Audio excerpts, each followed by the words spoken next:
So in Colossians chapter 3, Paul is talking about how we should treat other Christians, brothers and sisters in the faith, and how relationships should look and how our actions towards those people should look.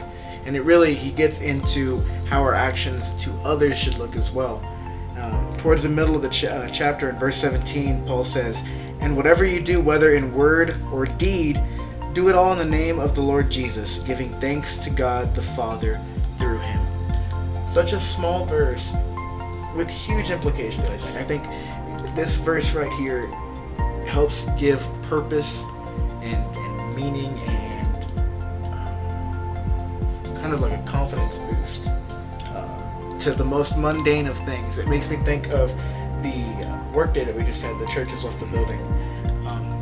It was really cool because we were doing thankless things. Simple pulling weeds, packing up little gift bags for senior adults over at the nursing home, cleaning windows. Things that, if you just think real quick through them, shouldn't be that big of a deal, aren't that fulfilling. They don't seem important. It doesn't seem like you're making a big difference, right? But it doesn't matter what you're doing. It matters who you're doing it for.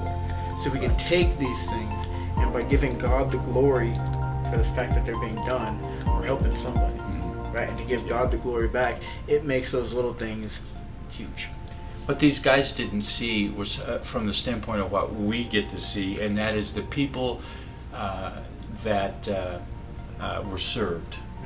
We tend to hear the thank yous. Thank you, West Main, so much for going. Thank you, your church, for helping me do this or doing that for me. And as individuals, they didn't get that specific thank you.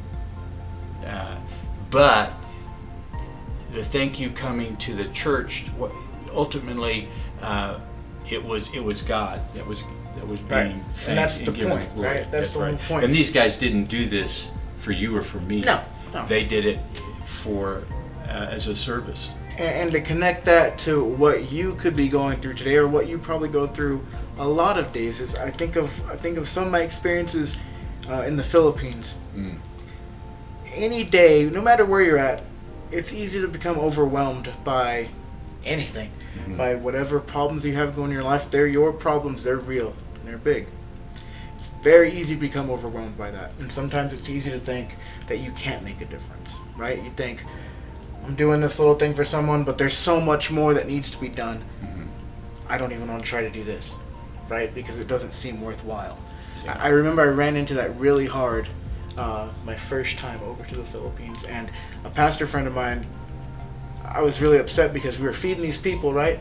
But there was literally thousands more, tens of thousands more that we couldn't help that day. Yeah. I remember being upset about that, and he comes to me and he says, "It seems like a drop in the bucket, doesn't it?" Wow. And sometimes our effort seems like a drop in this huge bucket of need. And while we may see it as a drop in the bucket, to that person that we're helping, to that person that you could be helping, that you could be serving, that drop is a flood of God's love. It doesn't matter so much what our perspective is on that. As long as we turn it back around and glorify God, it is a huge difference. So as you're going through today, as you're going through this week, and you're serving people, and you're sitting there thinking, why am I doing this? You have a reason. You have a God that you can give the glory for the simplest of things and for the biggest of things. So we hope you can take that today, and hope you have a great day. See ya.